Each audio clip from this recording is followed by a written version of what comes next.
Доброе утро! Начинаем новую неделю вместе с «Утро Якутии». Заряжаемся на плодотворные, богатые, на добрые и хорошие новости этих предстоящих 7 дней. А чтобы они были максимально полезными и интересными, просыпайтесь вместе с нами на телеканалах «Якутия-24» и НВК «Саха». Я Полина Долинская и мои коллеги сделаем все, чтобы ваше утро было добрым. И что же нас ждет в предстоящем часу? Нововведение октября. Что изменится для ваших финансов? С октября вступил в силу важные изменения в законах, которые могут коснуться нашего кошелька. О самых главных нововведениях расскажет гость нашей программы, управляющий региональным отделением Центрального банка России Антон Коноплев. Наш юрист Вероника Тамтосова разъяснит нам, что из себя представляет электронная подпись. Те, кто планирует стать компетентным предпринимателем, будет полезен наш разговор с Аргаланой Петровой. Также поделимся полезными советами о том, как приспосабливаться к переменам в окружающей среде. О последних культурных мероприятиях нам расскажет Захар Никитин. Прослушаем астропрогноз на неделю и приготовим вкусный русский завтрак. Поэтому оставайтесь с нами и ни в коем случае не переключайтесь. Ну а пока вы спали, у российских фигуристов появился кодекс этики. Так, за чрезмерные эмоции на льду или острые высказывания в соцсетях ждет наказание. По кодексу этики необходимо воздержаться от негативных публичных высказываний, воздержаться от публичных выступлений, в том числе в средствах массовой информации, не отвечать на гипотетические вопросы, помнить, что любая информация, опубликованная в личных соцсетях, может быть использована в СМИ как мнение спортсмена. За нарушение может грозить штраф, аннулирование результатов или даже дисквалификация. Судьям и тренерам нельзя переманивать спортсменов. При общении друг с другом исключены грубость и угрозы. Жалобы рассмотрит специальная комиссия.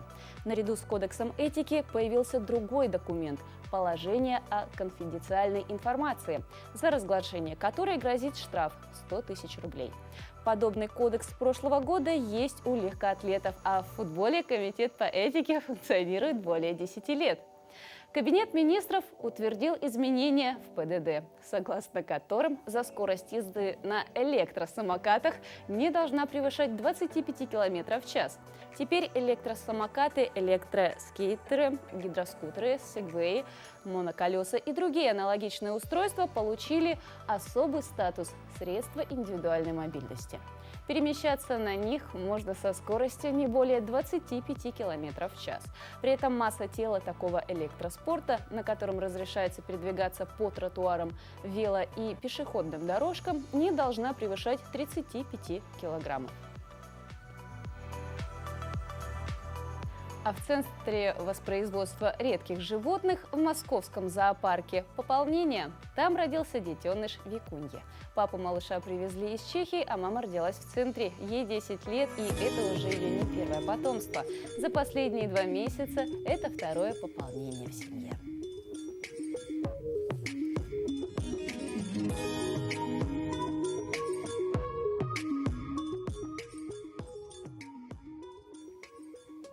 Ну и самое время узнать, какая же погода за окном. Так что, я думаю, Михаила Носова по праву можем назвать не только выдающимся художником, но и своего рода архитектором. По данным Якутского гидрометеоцентра, в 6 часов утра температура воздуха составила в центральных районах 0 – -2 градуса, а в заречной группе -1 – -4.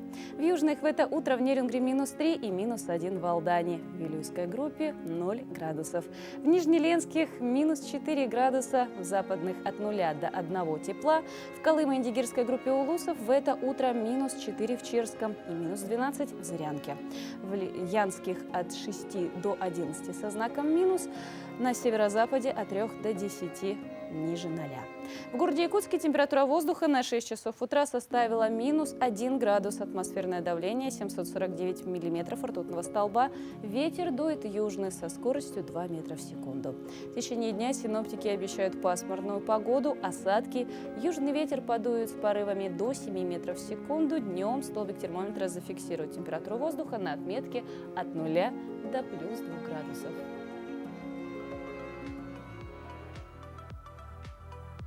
Сегодня одна из самых популярных социальных сетей ВКонтакте отмечает свой день рождения. Домен был официально зарегистрирован 1 октября 2006 года. И уже с 10 октября первая версия сайта появилась в интернете. Сегодня в соцсети зарегистрированы более 140 миллионов человек, поэтому не забудьте поздравить сегодня своих друзей. Ведь многие из них вы наверняка нашли именно там. Напишите нам в Телеграме, поделитесь с нами, сидите ли вы в этой социальной сети ВКонтакте. Можно также воспользоваться случаем и поздравить своих друзей посредством нашего номера, который вы видите на своих экранах. Ну а пока мы ознакомим вас с другими знаменательными событиями этого дня.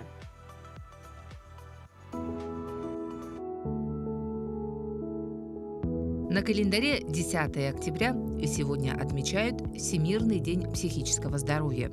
Самое распространенное психическое заболевание – депрессия, поэтому одной из главных задач Всемирного дня психического здоровья является сокращение распространенности депрессивных расстройств. Сегодня также Всемирный день борьбы со смертной казнью и Международный день каши.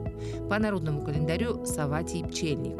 Заниматься другой работой, кроме той, что связано с пчеловодством, в этот день считалось большим грехом. Говорили, что все сделанное сегодня не пойдет на пользу. Этот день в истории. В 1918 году в этот день в результате реформы в России окончательно и официально введена новая орфография.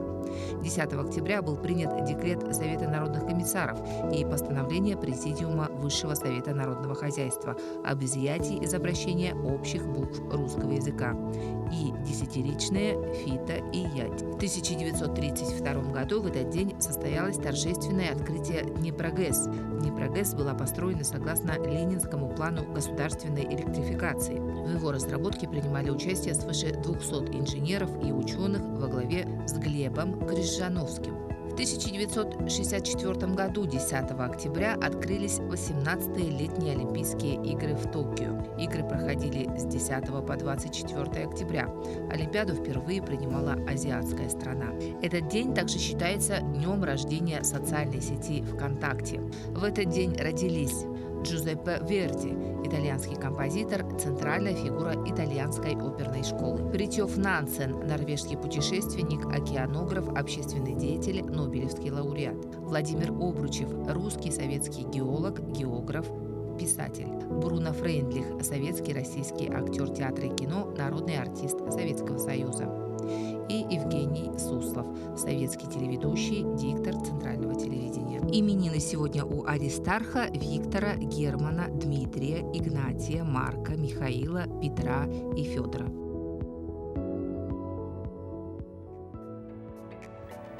Как уже было сказано, сегодня отмечается еще одна дата – Всемирный день каши.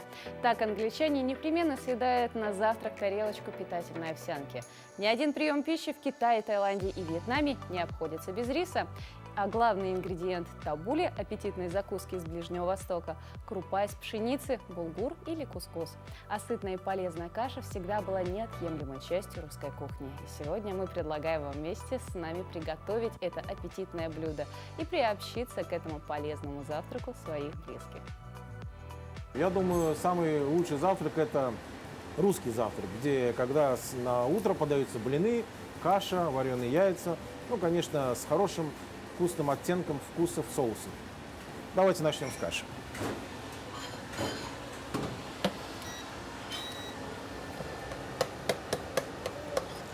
На русский завтрак мы используем овсяную кашу. Придает сочетание именно русского сытного завтрака. Мы используем овсяную кашу, овсяные хлопья, молоко, сливки, сахар, немного соли. Вот каша у нас готова. Теперь мы начинаем заниматься сборкой. Что мы для этого используем? Мы для этого используем хлеб, багета нашего приготовления, французская багета для хлеба. Также мы используем наши вкусные русские блинчики, в которых мы будем заворачивать творожную массу. И, конечно, напоследок мы используем нашу традиционную овсяную кашу. Для этого мы добавляем сливочное масло.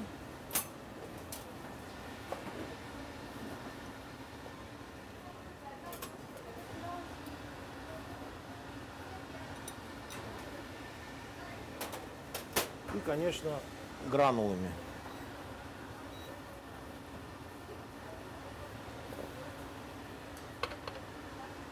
Прошу, любите жаловать, русский завтрак готов.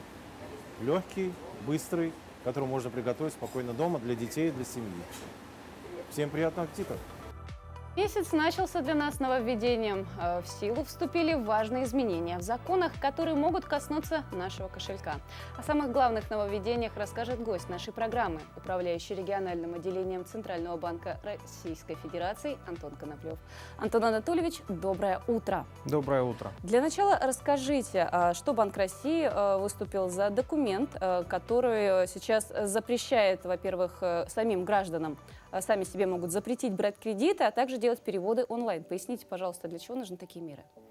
Ну, действительно, с 1 октября большое количество нововведений запущено. Ну, вот самое такое, наверное, интересное, которое коснется каждого, это так называемое самоограничение. Что это такое?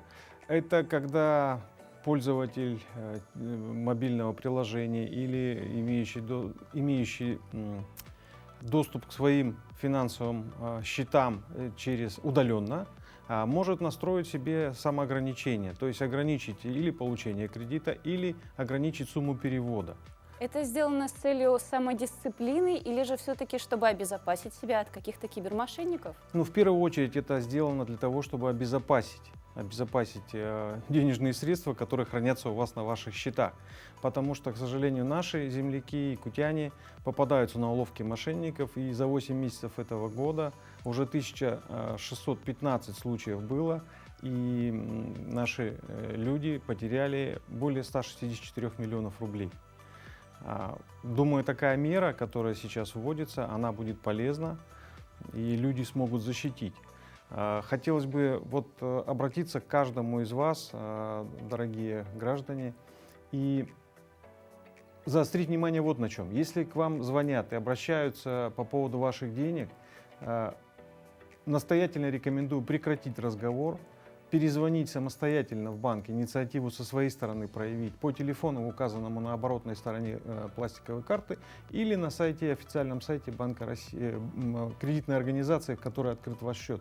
Уточнить у менеджера состояние дел, после чего уже принимать какие-то решения. Не ведитесь на обращение мошенников. Антон Анатольевич, мы продолжим эту данную полезную беседу с вами. Ну а сейчас мы прервемся на выпуск новостей, которые подготовили наши коллеги.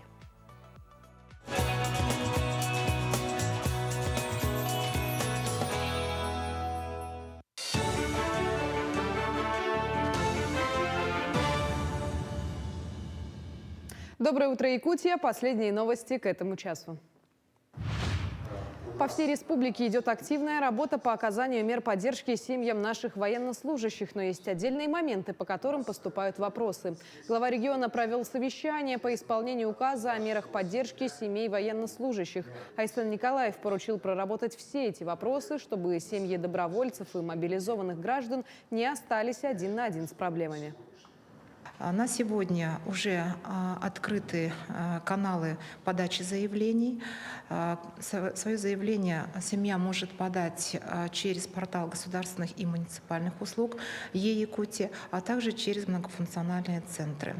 Предусмотрена подача комплексного заявления на все 7 мер поддержки, обозначенных в указе главы республики, и также предусмотрен порядок межведомственного взаимодействия. Хотелось бы отметить, что семья военнослужащего не должна отдельно подтверждать какими-либо справками о своем статусе. Этот процесс будет обеспечен через межведомственное взаимодействие между органами исполнительной власти и военным комиссариатом. Якутские аграрии завоевали 110 медалей на российской выставке-ярмарке «Золотая осень». Например, сельхозпотребкооператив «Чурапча» в этом году завоевал 9 золотых медалей, представив жеребячье сало, копченое мясо разных видов, сливочное масло, сыр и брусничный сироп. 10 золотых медалей Тулагинская агрошкола получила за представленную продукцию из мяса курицы и индейки. У предприятия имени Андросова из Анабарского района 7 золотых медалей за рыбную продукцию и деликатесы из оленины. Наградами высшей пробы также отмечены предприятия и из других районов республики. Ежегодный осенний мониторинг белых медведей завершился на территории государственного природного заповедника Медвежьи острова. К авиаучету присоединилась группа ученых с Института имени Северцева Российской академии наук и Института биологии республики. В связи с неблагоприятными погодными условиями исследователям не удалось полностью облететь всю территорию архипелага заповедника. В ходе авиамониторинга обнаружено около 60 медведей, в том числе на островах архипелага присутствует порядка 30 особей. Ну а в Ленске прошел первый форум о здоровье сбережений «Здоровье. Мой выбор». В нем участвовали 50 школьников со всего Ленского района. На форуме говорили о пагубных привычках, курении, алкоголизме, наркомании. Лекцию прочитал гость из Ростова-на-Дону, учитель трезвости Виктор Пономарев. На форуме приняли решение о создании в школах отрядов здоровья. Напомню, что первый экспериментальный отряд здоровья появился в школе номер 4 в 2021 году. Ученики пропагандируют здоровый образ жизни. Провели в школе 30 акций против вредных привычек. Родители детей с инвалидностью смогли пройти медосмотр в Якутске. Специальная акция была организована при поддержке Министерства здравоохранения республики и благотворительного фонда «Хырысхал». Инициаторами выступило региональное отделение Всероссийского общества родителей детей с инвалидностью. Акция позволила матерям проверить свое здоровье и пройти обследование у специалистов без очередей за один раз. При этом, по словам специалистов, для некоторых обследование стало по-настоящему своевременным. Это очень хорошая акция на самом-то деле, потому что вот в первый час уже впервые выявленные есть и направлены в прикрепленную поликлинику. Сегодня можно пройти терапевта, офтальмолога, кардиолога, врача УЗД, онкоскрининг можно сделать, онкоцитологию, общий анализ крови можно сдать. Доброе утро всем, кто начинает свой день вместе с нами. Мы с гостем нашей студии говорим о нововведениях октября месяца. В гостях у нас управляющий региональным отделением Центрального банка Российской Федерации Антон Коноплев. Антон Анатольевич, до выпуска новостей мы поговорили о том, что появилось такое полезное нововведение, как пользователи карт банковских сами через приложение могут поставить себе ограничения по взятию кредита, а также делать онлайн-переводы, то есть на определенную сумму. Вот как подключить данный запрет или ограничение? Вот подключить данный запрет можно только подав заявление в офисе лично. Вот это сделано специально, чтобы люди дистанционно не могли, значит, каким-то образом настраивать, перенастраивать, опять же попадая под влияние мошенников. То есть нужно подать заявление, обратиться в офис банка, обратиться к менеджеру, который подскажет, какая процедура в конкретном банке, как она организована. Вот. Если у вас открыты вклады или счета открыты в разных банках, то подать такое заявление нужно в каждый банк. Это не настраивается один раз на все случаи жизни. Нет. То есть тут необходимо личное присутствие? Да, личное присутствие. А если в какой-то момент гражданину все-таки потребуется кредит, данное ограничение, как его можно будет потом снять? Да, также можно обратиться в банк, отключить, перенастроить, может быть, больше сумму, изменить как-то. То есть это можно делать без ограничений, сколько угодно раз. На сегодняшний день с какого возраста доступны кредиты владельцам карт? С возраста дееспособности. То есть 18-летие да, или все-таки уже с 14? Потому что у многих школьников уже карты есть. Карта открывается, да, но она открывается, как правило, как дополнительная карта к карте родителей, где можно настроить определенный объем снятия денежных средств, чтобы школьник мог рассчитаться, да, но не более чем. Также, что касается, какие изменения затронут вклады с этого месяца? Да, с 1 октября еще одно нововведение. Значит, кредитные организации теперь обязаны в договоре вклада, который открывает гражданин, на первой странице печатать такую таблицу, которая будет содержать все самые основные сведения по вкладу. Это срок, это условия открытия, условия продления вклада, да, это, значит, на каких условиях человек может прекратить вклад, и так далее. Да? То есть вот такие все основные, они будут собраны в одну табличку. Также на первой странице договора должна быть опубликована, напечатана в рамочке максимально эффективная ставка. Что это такое? Это та ставка, тот объем денежных средств, который получит гражданин, гарантированно получит в конце, вот по истечении срока вклада. Опять же, для чего это сделано? Потому что банки сейчас рекламируют большие проценты, но действуют они там 1 или 2 месяца первых, а потом, значит, процент резко снижается. Вот чтобы гражданин понимал, что это не так, что в конце вклада у него будет совсем другая сумма, вот это тоже сделано для этих целей. То есть, если в последующем банк ведет себя немного некомпетентно и не совсем честно, потом с данным договором можно будет обратиться и решать вопрос в судебном порядке.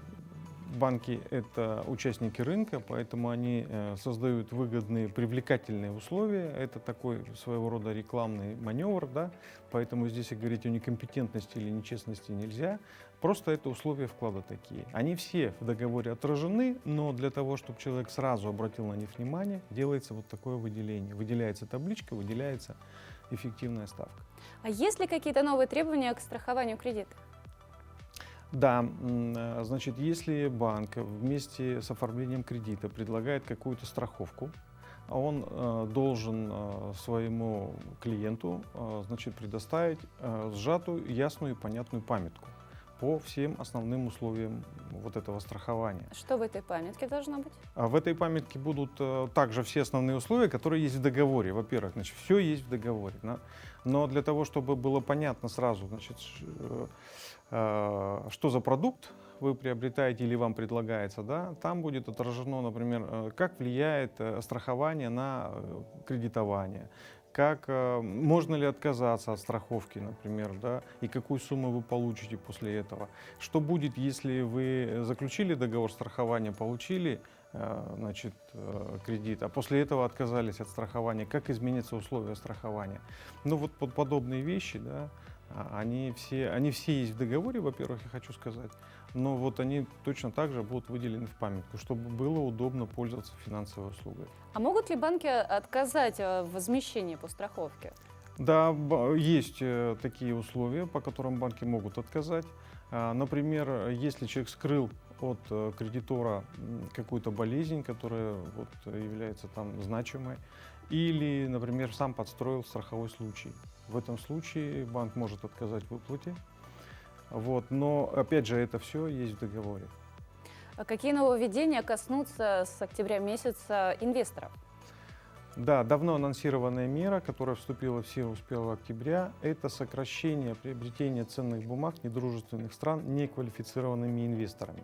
Более понятнее, что Более это? понятнее. Ну, как известно, есть дружественные и недружественные страны. Все так или иначе выпускают акции, вот, облигации и так далее. А что такое неквалифицированный или квалифицированный инвестор? Все инвесторы изначально являются неквалифицированными, но кто проходит там экзамен определенный на сайте, вот у брокеров есть такие возможности, да, им присваивается статус квалифицированного инвестора, то есть инвестор, обладающий определенными знаниями в области рынка ценных бумаг. Так вот, сейчас мы говорим о неквалифицированных, которые не сдали экзамен и не обладают там, каким-то большим или таким достаточным запасом знаний. Так вот, для них есть ограничения. С 1 октября они могут приобретать в свой портфель не более 15% от общего объема бумаг недружественных стран, ценных бумаг недружественных стран. С 1 ноября это 10, с 1 декабря 5, а с 1 января 2023 года таким инвесторам будет запрещено приобретать бумаги недружественных стран. Автомобилистам чего ждать по новым законам ОСАГО? Да, Банк России не оставляет эту сферу. Точно так же все действия направлены для того, чтобы вот эта финансовая услуга, обязательное страхование гражданской ответственности, стала более понятным, доступным и более дружественным для пользователей. Ну, там 3 основных нововведения. Первое, это касается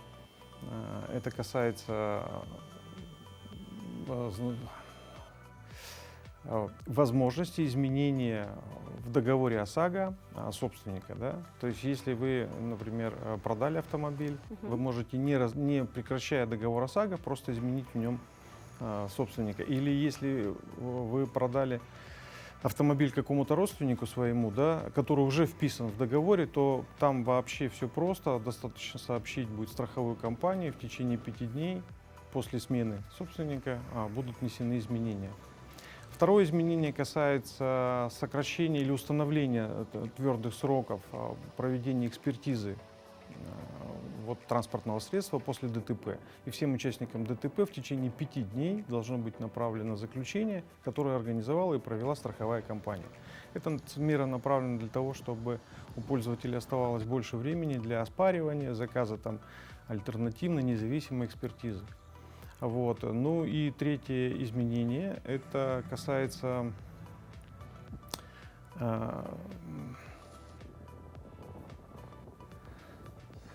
вот.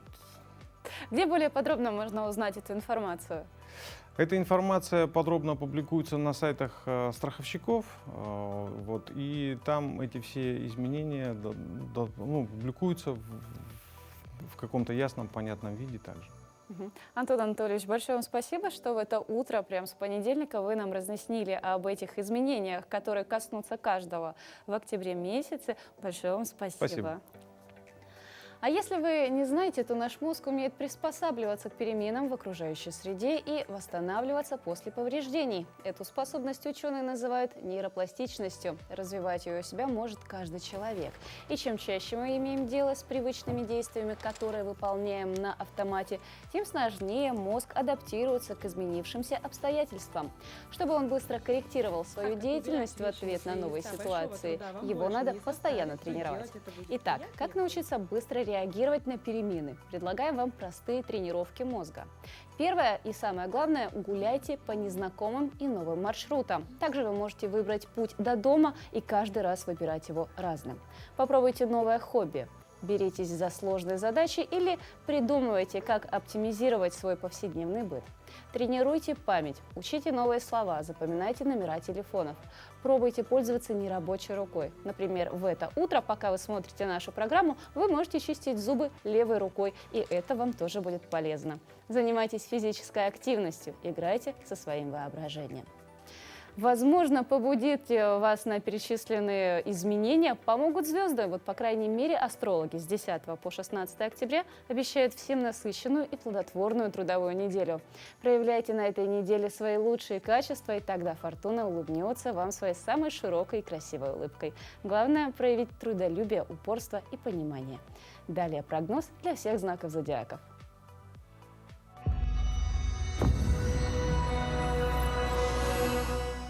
Овен. Ваша жизнь требует перезагрузки, иначе жизненных сил просто не хватит, чтобы все успеть. На этой неделе сосредоточьтесь на рабочих вопросах. Прямо с понедельника составьте четкий план действий и старайтесь ему следовать. Телец. Неделя обещает высокие скорости и насыщенные события. Ваша целеустремленность поможет достичь всех планов, которые вы перед собой ставили. Это касается как деловых вопросов, так и личных. Ваш риск и смелость будут по достоинству оценены Вселенной, и вы получите вознаграждение, на которое даже не могли рассчитывать. Близнецы. Не взваливайте на себя больше, чем сможете вытянуть. Ограничьте свою бурную деятельность важными задачами, чтобы к концу недели не чувствовать себя как выжатый лимон. Ваши стрессоустойчивость и трудолюбие будут по заслугам оценены. Рак. Эта неделя будет для вас очень насыщенной практически во всех сферах жизни. Научитесь действовать четко и быстро, и тогда вы все успеете и все получится.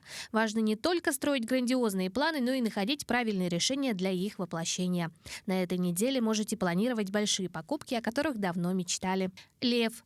Главная рекомендация в текущем периоде – не форсировать события и не повторять старых ошибок.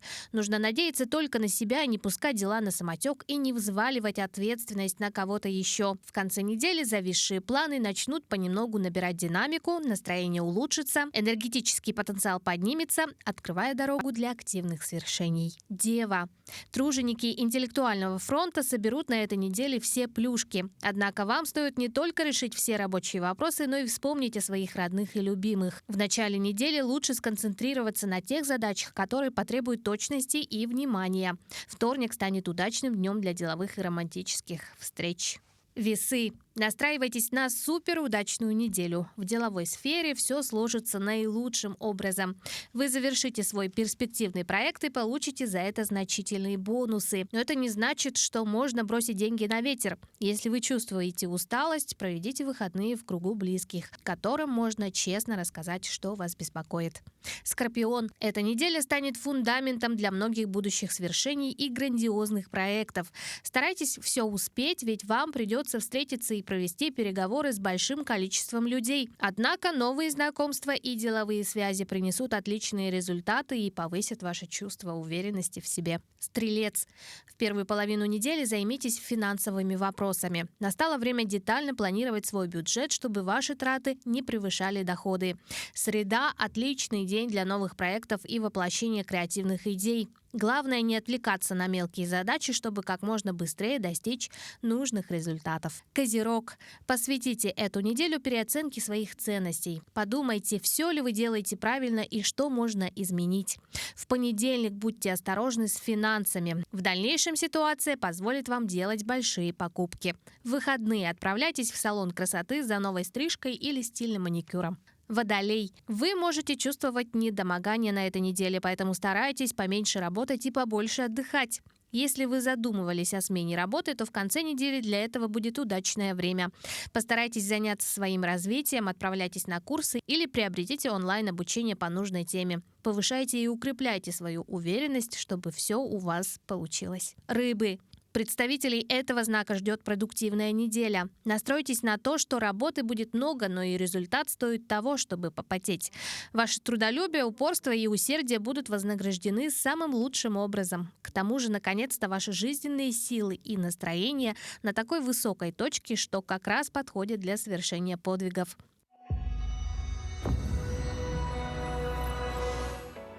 Доброе утро всем, кто только присоединился к нашему утреннему эфиру. Неуютная погода за окном, пронизывающий ветер и моросящий дождь, а еще хуже снег. А вот сдать декларацию, отправить документы, подать заявку необходимо срочно. Вот бы это сделать без потери времени и не выходить на улицу. Знакома подобная ситуация? Как же часто приходится сталкиваться с такими задачами в работе и в повседневной жизни? Решение данного вопроса – электронная подпись. Что это такое и чем она может быть полезна, по какому принципу работает и как ее получить – ответы в нашей рубрике. Доброе утро, дорогие друзья! Итак, мы идем в ногу со временем, и у нас появилось такое понятие, как электронная подпись. Для большинства это уже ново, все удаленно работали, но я думаю, что найдутся люди, которые не так часто с этим понятием сталкиваются. Итак, электронная подпись у нас бывает простая, неквалифицированная и квалифицированная. Чем они отличаются? Электронная подпись удостоверяет просто документ, информирует, кто ее подписал. Да? Электронная неквалифицированная подпись уже имеет признаки, то есть она соотносит документ с оригиналом, и информирует в том числе об изменениях, которые были в документ внесены после подписания этой подписи. А квалифицированная подпись выдается специальными учреждениями, присваивается в специальном носителе, да, защищает эту подпись, открывается и показывает, то есть специальная программа, в какой срок у этой подписи, да, сколько времени она действует, до какого времени, да, кто ее подписывал, когда этой подписью был подписан документ, и иная информация, то есть имеется специальный файл электронный, который все эти данные с помощью программы можно проверить и проинформировать. Где используется электронная подпись? Во-первых, мы все сейчас пользуемся госуслугами, и зачастую там есть простая подпись, по которой мы подаем заявление и этой подписью пользуемся. Да? То есть, может быть, даже не замечали, но вот в госуслугах это предусмотрено. Также подпись используется при подаче документов в электронном виде в налоговый орган. Да?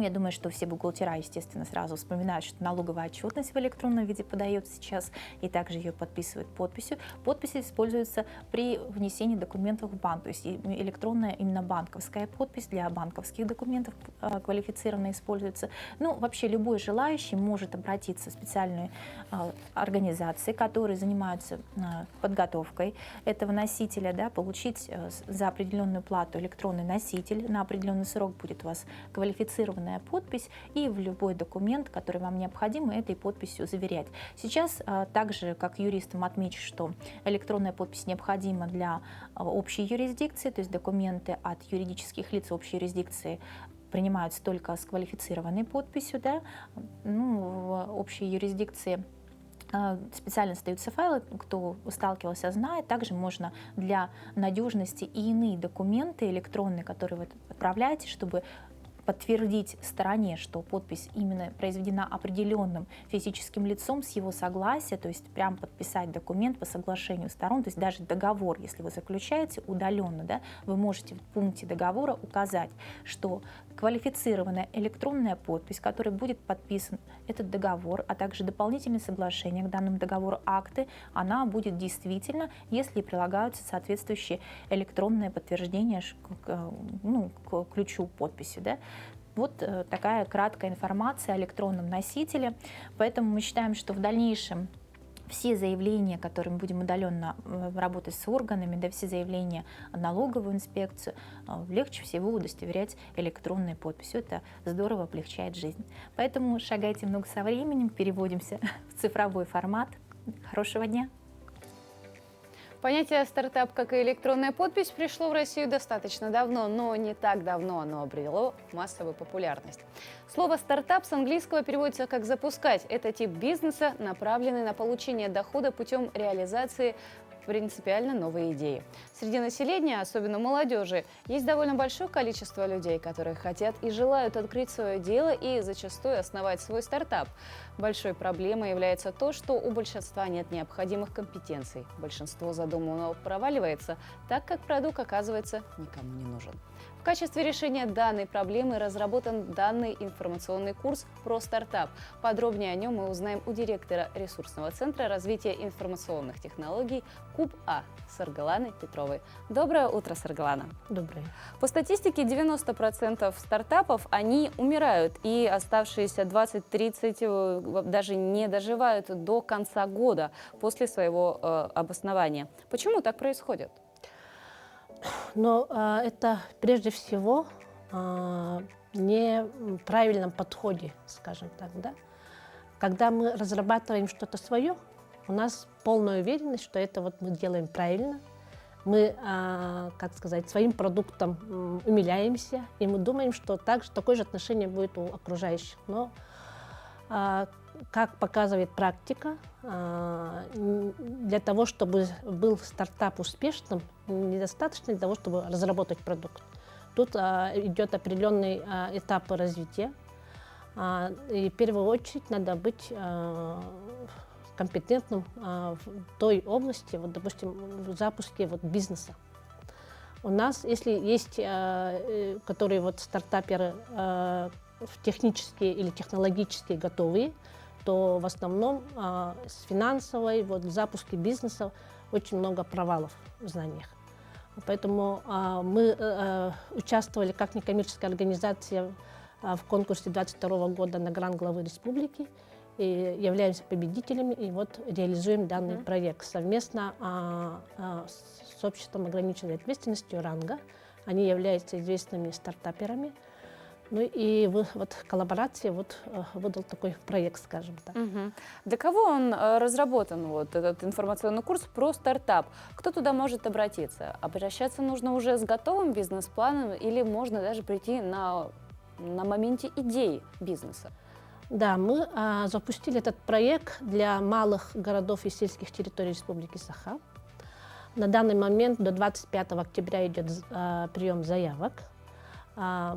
И данный проект направлен на то, чтобы не только что уже вот готовый продукт принять, но и мы принимаем заявки на этапе только идей и замыслов. У нас уже поступают интересные проекты, а не только цифровые, но и технологические. Мы подчеркнули технологические, потому что хотели бы, чтобы, наша задумка такая, чтобы на местах, сельских территориях, малых городах развивалось производство. Производство с инновационным характером, технологические, именно направленное на производство каких-то технологических продуктов. И на данный момент поступающие заявки интересны тем, что очень много неожиданных поворотов, которые мы не ожидали, что у нас вот в сельской территории или малых городах молодые люди занимаются вот такими-то вот идеями, ну, в смысле болеют такими идеями, которые можно запустить скажем, на их территории. Но на данный момент наша республика является одним из таких регионов, где вот интернет практически, не во всех, но хотя бы там большое На большей части территории. Да. Поэтому мы должны использовать данную инфраструктуру. Не обязательно где-то вот находиться в центре России, чтобы запустить. Если есть интернет, можно запустить и сидя дома любой стартап. Ну, вот этот сбор заявок на сегодняшний момент показывает, что молодежь у нас как раз-таки прогрессивная и готовая развиваться, строить стартапы. А как вот не попасть вот в эту вот грустную статистику, что 90% все-таки потом отходят? Ну, вот гарантии какие? Гарантии, конечно, 100% гарантии вот наш курс дать не может, но мы сделали таким образом, чтобы полученные знания, и у них и остались, мы разработали рабочую тетрадь, они будут все записывать. Из заявленных проектов мы планируем 20 отобрать и 10 выпустить на демо-день в декабре месяц. Но чтобы не попасть в 90% мертвых проектов, да, скажем так, в кавычках, надо, конечно, постоянно работать, не унывать. Любой опыт, если даже это ошибка, это вот приносит только плоды, думаю, позитивные в том плане, что если вы проанализируете тот или иной подход, где вы ошиблись, вы в следующий раз не сделаете такой ошибки. Но мне вот звонят, говорят, мы боимся, может ли наш проект быть таким, что вот пройдет. Но мы говорим, что вот обязательно участвуйте. Не попробуешь, не узнаешь. Да, вот хотя бы когда мы будем отобранные проекты пройдут курс обучения, именно курс обучения пройдет по стандартам Сколково. Это наши стартаперы, которые прошли обучение в Сколково, они своими знаниями будут обмениваться. И будут приглашаться интересные люди, технологические предприниматели, которые поделятся своим опытом, как привлечь инвестиции, как выйти за рамки не только нашей республики, но и России, поделиться своим опытом. Это будет, конечно, это будет в режиме онлайн-режиме, и в течение месяца они получат набор знаний, которые мы подготовили. То есть проект, вот данный про стартап, информационный курс, он рассчитан на 1 месяц. Да, можно быть заниматься как онлайн, офлайн будут лекции? Офлайн мы, вот когда разрабатывали проект, мы офлайн не предусмотрели, но по приглашению районов мы выезжаем. Вот недавно были в Алдане, встретились с молодежью, с администрацией района. И были приятно удивлены тем, что там довольно-таки активная молодежь, и уже у них горят глаза, и уже поступили заявки, скажем так. Для тех, кто нас смотрит и заинтересован этой идеей, а также прохождением обучающего курса, где можно больше и подробнее узнать информацию и где можно подать заявку? Так, у нас есть специальный сайт pro-startup.ru. Там все коротко, ясно можно узнать о данном проекте и также подать заявку по форме, которая предоставлена на сайте. Саргалана, большое вам спасибо. Я думаю, что в это утро, как раз-таки с понедельника, кто все выходные думал, как начать менять свою жизнь, вот такая им замечательная и полезная идея. Так что, друзья, ловите эту возможность. А прямо сейчас к нам присоединились наши коллеги из информационной службы с последними и актуальными новостями.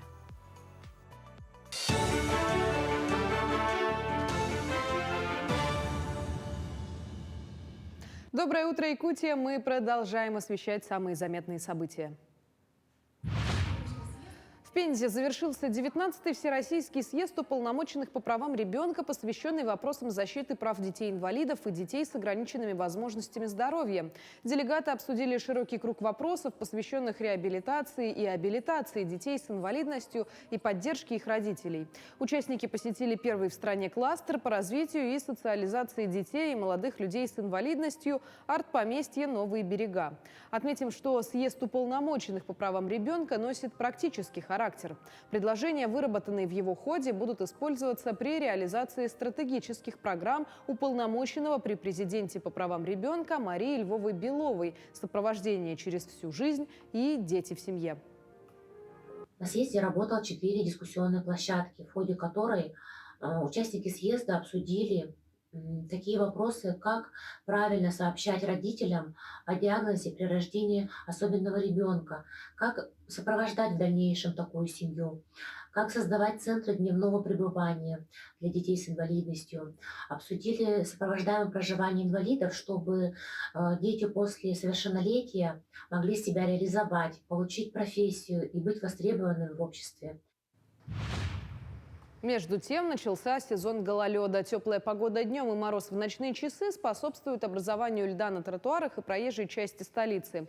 Особенно утром автолюбителям и пешеходам необходимо быть предельно внимательными. Первым соблюдать скоростной режим и учитывать путь торможения, а вот пешеходам переходить дорогу в строго отведенных для этого местах, убедившись, что вас пропускают.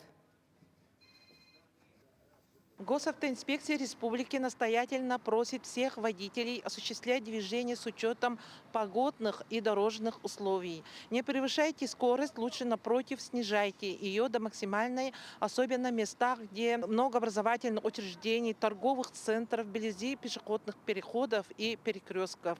Не забывайте пристегиваться ремнями безопасности при экстренном торможении, а тем более в случае столкновения. Это убережет вас. Дебютная картина якутского режиссера Аяла Адамова получила спецприз 33-го открытого фестиваля документального кино «Россия». Лента получила награду за сохранение и развитие теледокументалистики от Всероссийского телеканала «Продвижение». Фильм студента Санкт-Петербургского государственного института кино и телевидения рассказывает о дне оленевода, который проходит в небольшом селе Найбан на берегу Северного Ледовитого океана. А в Нерюнгри состоялся межрегиональный турнир по борьбе «Хапсагай. Вызов Южной Якутии». Такой турнир в республике проводится второй раз. Инициатором соревнований стал президент Федерации национальной борьбы «Хапсагай» по Нерюнгринскому району Александр Кашуков. В соревнованиях принимают участие 75 спортсменов из районов Якутии и борцы из Бурятии и Тывы. Хотя «Хапсагай» – это разновидность именно якутской национальной борьбы, в каждом из регионов участников есть аналогичный вид спорта.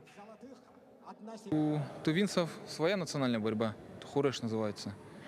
И вот они с борьбой хапсагай почти одинаковые же правила. Ну, вот им удобно тоже по нашему виду спорта. Также и у Бурятии тоже своя борьба. Правила такие же, касание третьей точки. Так что им удобно по нашей борьбе бороться тоже. В этом виде спорта здесь приехали участвовать на нашем турнире сильнейшие спортсмены республики Саха-Якутия, именитые спортсмены. Ну, здесь хапсагай непредсказуемый вид спорта, здесь любой может победить. Так что победа, пусть победит сильнейший, думаю, сильнейший и выиграет. К этому часу это все новости. Хорошего дня.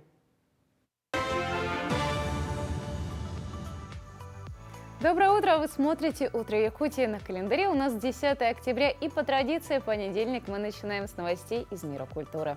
О самых значимых нам расскажет Захар Никитин. Доброе утро! Вас приветствуют культурные новости. Ваш неизменный ориентир в мире прекрасного.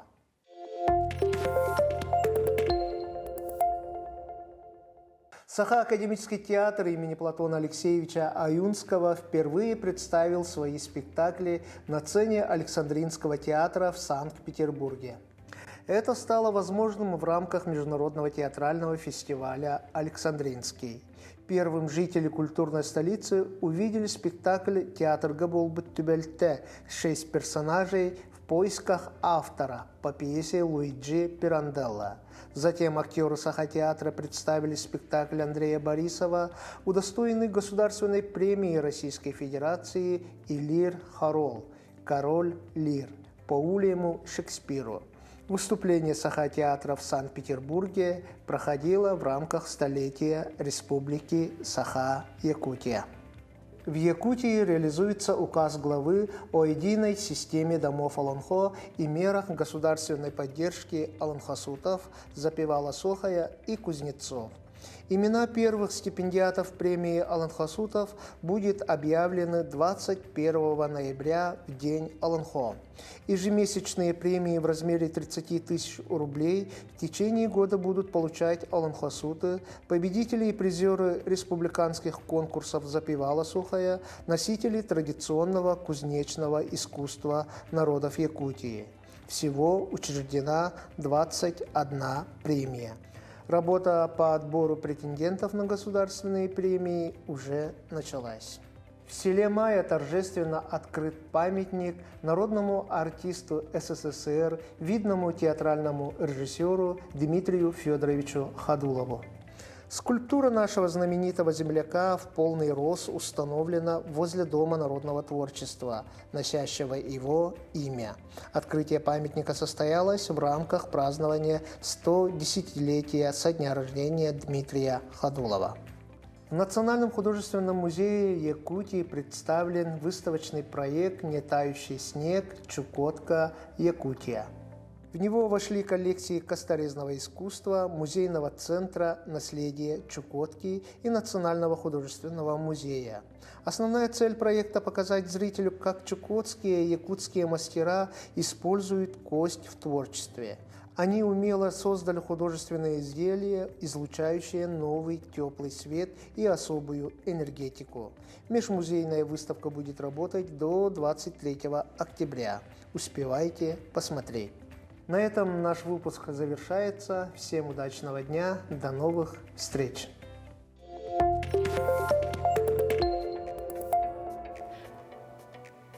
Продолжая тему культуры, давайте вместе перенесемся в Национальный художественный музей Якутии, где каждую среду проходят концерты музыки и живописи.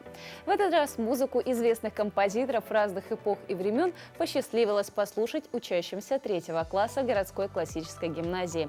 Это был не просто урок, а урок духовности. Для них, гимназистов, это первый урок вхождения в живопись и музыку. В этот день они насладились прекрасными звуками флейты, скрипки и рояля и узнали много нового и интересного от методиста музея Ольги Фроловой.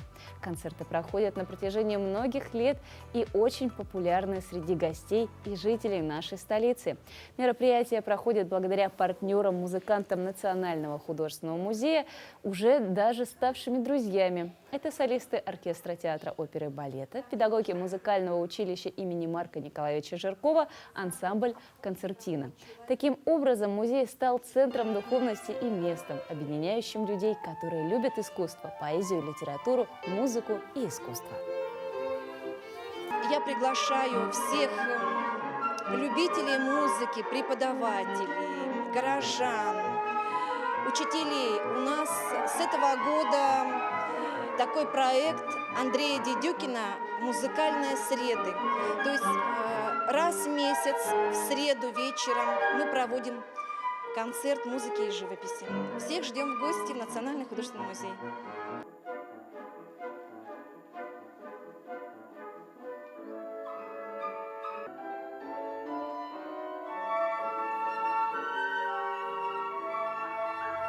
А вот салат из огурцов по-корейски полюбился многим настолько, что многие хозяюшки начали заготавливать его на зиму.